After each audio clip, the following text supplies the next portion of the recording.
Shara Echut Ve'emunah, Perek Bet, troisième leçon. On a donné la réponse aux hérétiques qui pensent que Dieu a créé le monde et s'est retiré du monde. On explique que c'est pas possible. Ça, c'est possible lorsqu'on a changé la forme d'une pièce d'or, par exemple, pour en faire un bijou. Alors, une fois que le bijou est fait, on n'a plus besoin des mains de l'orfèvre qui a conçu ce bijou.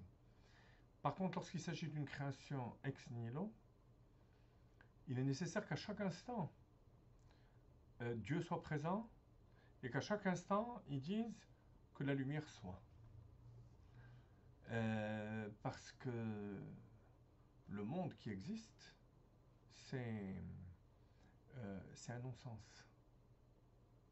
C'est parce que Dieu le fait exister qu'il existe. C'est comme ça qu'il faut voir les choses. Et ensuite, Adorazaken nous donne une preuve de Kriyat Yam-Souf, du miracle de la mer Rouge. Et on prend sur le texte à la page 292. Vehu Pele Gadol Yoter Mikriyat Yam-Souf. La création du ciel et de la terre est un miracle plus grand que le miracle de la mer Rouge. Sheholich Hashem et Hayam beruach kadim aza kol halayla vayibaku hamayim venitzvu kemoned ou kechoma. Où, pendant toute la nuit, le vent, qui était le souffle divin, a dû souffler pour que l'eau monte à la verticale comme un pilier d'eau, et plus que cela, qui devienne solide comme une muraille. Pourquoi est-ce qu'il a fallu ce vent, toute la nuit? Akadosh Baruch Hu aurait pu transformer en un instant l'eau de Yam Souf avec cette nouvelle nature, et puis c'est tout.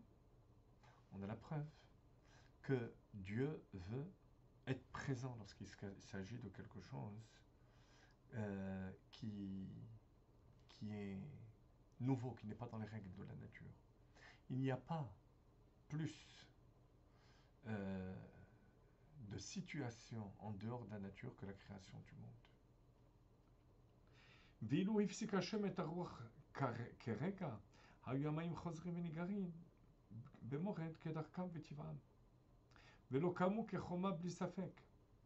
Et si le vent s'était arrêté un instant, l'eau aurait recommencé à couler à l'horizontale et ne se serait plus tenue comme un pilier d'eau ou comme une muraille. Pardon. Alors, cette nouvelle nature dans l'eau n'est pas intrinsèque à l'eau. N'est pas un changement intrinsèque, pardon, à l'eau. Parce que le fait que l'eau coule à l'horizontale, au lieu de la verticale, ce n'est pas quelque chose qui fait partie intrinsèque de la nature de l'eau. On voit bien qu'il y a d'autres corps dans le monde, comme une muraille de pierre, qui tient toute seule. Et donc, ce n'est pas quelque chose d'impossible. Alors que du néant passé à l'existence, ça n'existe pas. Donc on peut faire un des raisonnements a fortiori, qui est le suivant, qu'Admorazaken va nous tenir.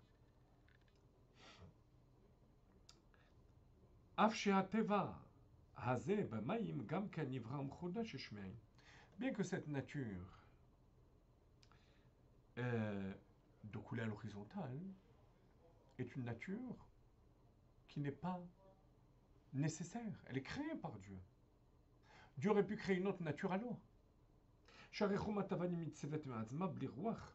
Une muraille de pierre tient d'elle-même, sans avoir besoin de vent.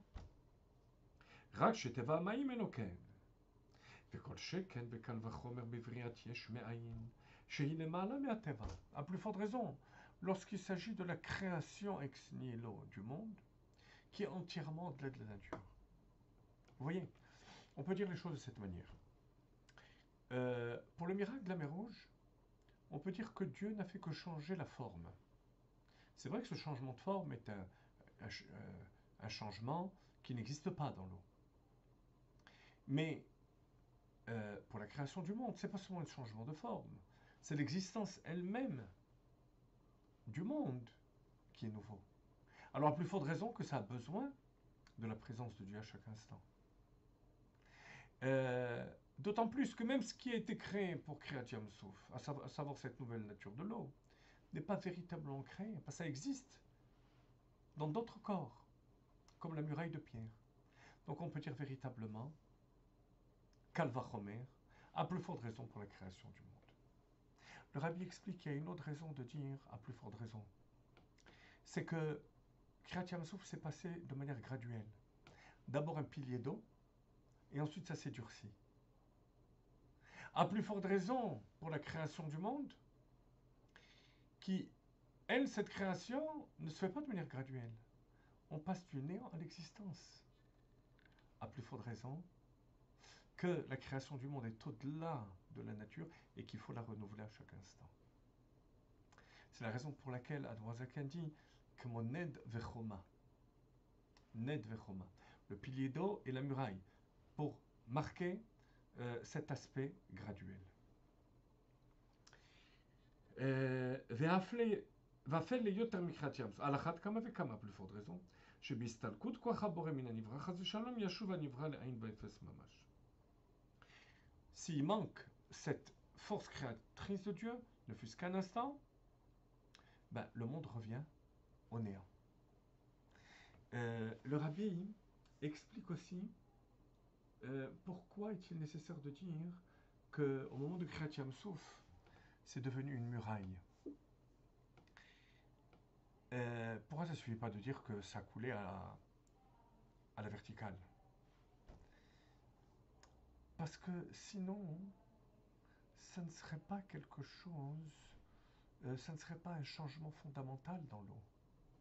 Parce que Dieu qui retient l'eau de couler, c'est comme un verre qui retient l'eau de couler à l'horizontale. Alors on aurait pu imaginer que dans un cas pareil, Dieu n'a rien fait de concret dans l'eau. Il ne fait que retenir. Là, les hérétiques aussi sont d'accord que lorsqu'on veut retenir quelque chose, il faut le retenir à chaque instant. C'est pour ça qu'Admorazaken ajoute que ça s'est tenu comme une muraille. D'après votre raisonnement à vous, si c'est une muraille, j'ai créé une nouvelle nature à l'eau. Donc je peux l'abandonner, d'après votre raisonnement. Je vois que même dans un cas pareil, Akadosh Baruch Hu maintient à chaque instant cette force divine, à plus forte raison pour la création ex nihilo du monde. Voilà, chers amis, comment, à chaque fois qu'on voit la lumière, le soleil, notre propre corps, notre propre état de vivant, il faut voir les choses. Il faut voir ça comme un passage du néant à l'existence à chaque seconde qui est produit par Akadosh Baruch Hu. Et qui doit forcément se produire de cette manière parce que, et là je résume, c'est un passage radical du néant à l'existence. C'est un changement fondamental. Et de même que pour le miracle de la mer Rouge, ça nous paraît évident que Dieu doit maintenir cette force, ben pour nous, par une avoda et un travail soutenu, on peut arriver aussi à cette approche, cette vision de la présence de Dieu sur le monde. En od, il n'y a rien d'autre que Dieu.